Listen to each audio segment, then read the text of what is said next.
Howdy, another cut test today. We're doing 1095 carbon steel.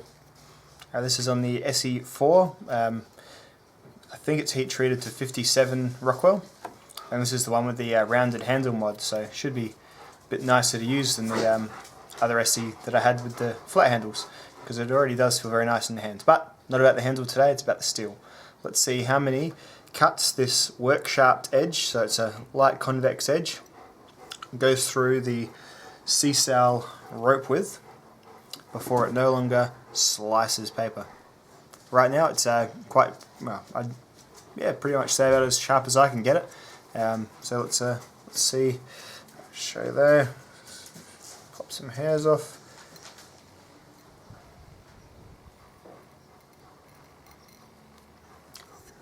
Very, very sharp, so see how we can go.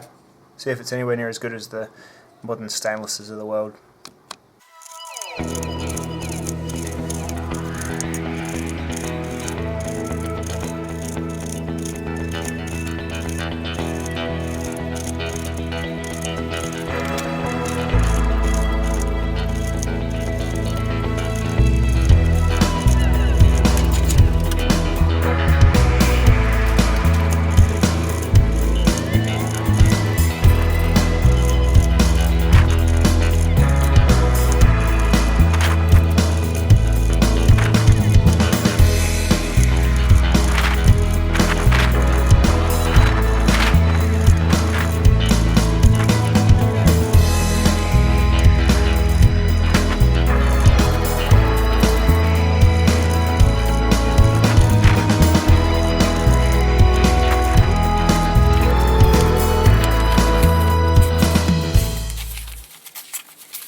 Alrighty, so conclusions. First of all, this is a really nice knife to use.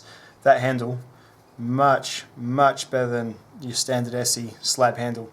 That roundedness, you could actually do a task like that for a lot longer than you would have been able to. I remember with my Esee 3, just too thin. Anyway, onto the steel. 75 cuts is good for this steel. This is an old steel. And I mean, when you put all that chromium and stuff into like a steel like this to then therefore make it stainless, you do lose a lot of that that carbon that gets traded off. So the carbon is what keeps the knife cutting. You know, basically one of the basic things. You can add other things to help it cut, but so it's a very basic recipe steel. You think about it, it's the same as VG10 in terms of edge retention. You pay a lot more to get VG10 into a knife just for that stainlessness, and often you have to clad it to prevent it from chipping. So at 57 Rockwell, which isn't particularly high, to cut 75 times on a work sharp edge, up with VG10 on a work sharp edge, and still not entirely dull. You know, it's still, it's a very good working edge. Very good in my opinion. And the main point out of this is though that 1095 on a knife like this isn't really going to be cutting rope all day. It's for wood, which is much less stressful on a knife, unless you're doing against, you know, dead gritty wood. But wood is a living substance with natural sort of plies in it that you can shave off and that sort of thing. Doesn't really stress an edge as much as it stresses the structure of a knife, say when you do things like impact tasks and battening and things like that. But really, for the edge to have done 57 cuts of the rope, this could do really well, even as an EDC type steel. So you can imagine those traditional knives from Great Eastern Cutlery and places like that with their 1095 blades. They'll cut long enough for sure, and they might even heat treat them higher for pocket knife use. Who knows? So this one at 57 did very well. Really good fixed blade steel. Just think the Falcon A1 runs VG10, costs $360.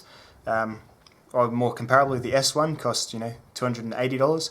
This is $160-ish in Australia. It's just not stainless, so they coat it.